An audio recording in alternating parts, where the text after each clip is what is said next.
Jadi harusnya menurut nas risalah Allah, setelah Nabi Musa beriman kepada Nabi Musa, beriman lagi kepada Nabi Isa.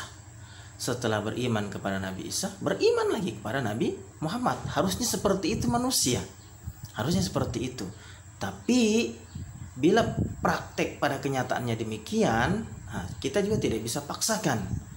Tapi tetap harus berusaha menegakkan yang namanya hukum, ya kan? Atau risalahnya Allah. Ketika itu tidak ditegakkan, maka yang terjadi adalah perseteruan, persengketaan. Nah, bila di zaman Umar bin Khattab radhiyallahu an, di zaman kekhilafahannya, Baitul Maqdis pernah diambil alih oleh orang-orang beriman, ya kan? Kemudian dengan persyaratan perdamaian. Nah, alangkah baiknya kita mengambil sejarah masa lalu. Apa perdamaian, kesepakatan perdamaian apa yang sudah diambil dulu? Itulah yang dipakai, itulah yang diteruskan. Jadi kalau Anda pintar berakting di TV tentang kebenaran, mengatakan bahwa persahabatan, pertemanan lebih penting daripada harta karun, ya kan? Ya kan, daripada harta duniawi. Kenapa tidak kita pakai itu, kita tidak gunakan, ya kan? Kalau pertemanan, persahabatan itu lebih penting daripada kepentingan dunia, kenapa kita harus berseteru? Nah, seperti itu. Jadi mari kita pandai di dalam memilah dan memilih, ya kan, sebuah solusi, ya kan, berpikir kritis, ya kan, di dalam kehidupan ini. Tidak boleh kemudian hanya mengandalkan akal kita, tapi harus menggunakan hukum yang telah Allah dan Rasulnya tetapkan.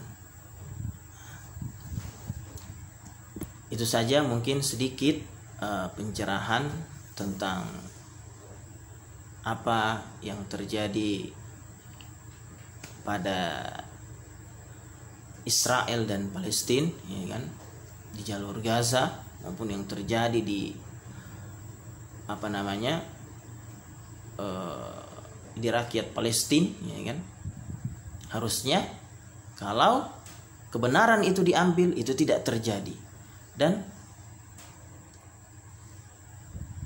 satu lagi yang ditekankan bahwa bila, ya kan, tentara Hamas bikin terowongan sampai di bawah tanah, gali-gali tanah, ya kan. Kalau orang-orang Islam itu bisa berpikir, kenapa demikian, ya kan, sampai bikin terowongan di bawah tanah. Itu artinya butuh bantuan kaum muslimin sedunia. Bahwa Islam itu kekuatannya harus bersatu supaya Palestina tidak selalu ditindas. Tidakkah kita pikirkan sampai Hamas membuat terowongan di bawah tanah karena saking minimnya kekuatan, sudah sangat-sangat tertindas sampai bikin kekuatan terowongan di bawah tanah. Tidakkah umat muslim terpanggil, ya kan, jiwanya? Nah, maka di dalam surat As-Saff itu dijelaskan kabura maqtan indallahi an taqulu ma la taf'alun. Dulu sahabat menanyakan, apakah yang Allah senangi dalam beramal? Kemudian Allah turunkan tentang jihad, kemudian orang-orang iman saat itu berpaling, ya kan? Ketika diturunkan wajibnya jihad, orang-orang iman berpaling. Lebih-lebih saat ini. Kalau saat ini kita sebagai orang iman melihat saudara kita yang di Palestina itu biasa-biasa saja, melihat roket-roket yang terbang di malam hari, ya kan, menghantam perkampungan orang-orang Nasrani, menghantam rakyat-rakyat Palestina, ya kan, sampai mereka mengungsi, kita tidak ikut andil, terutama negara Islam, ya kan. Allah tegur, kabura maqtan indallahi an taqulu ma la taf'alun. Besar dosanya ketika Anda berkata tapi Anda tidak lakukan. Nah, seperti itu. Anda sudah menyatakan iman, Allah telah wajibkan jihad, tapi tidak ada bentuk jihad yang Anda lakukan. Anda diam-diam saja, ya kan? Mana bentuk kekuatan Islam? Maka bersatulah, jangan berpecah belah. Wala tafarraqu, Allah sudah tekankan, ya kan? Bersatulah, jangan berpecah belah, sehingga kekuatan Islam itu kuat, tidak gampang dimonopoli oleh sebuah kelompok atau komunitas di luar Muslim. Harusnya Islam itu di atas angin semenjak Nabi Muhammad SAW hingga saat ini. Kenapa Islam tidak di bawah angin? Karena apa? Perlakuan umatnya itu sendiri. Maka Nabi katakan, rusaknya umatku itu di tangannya sendiri.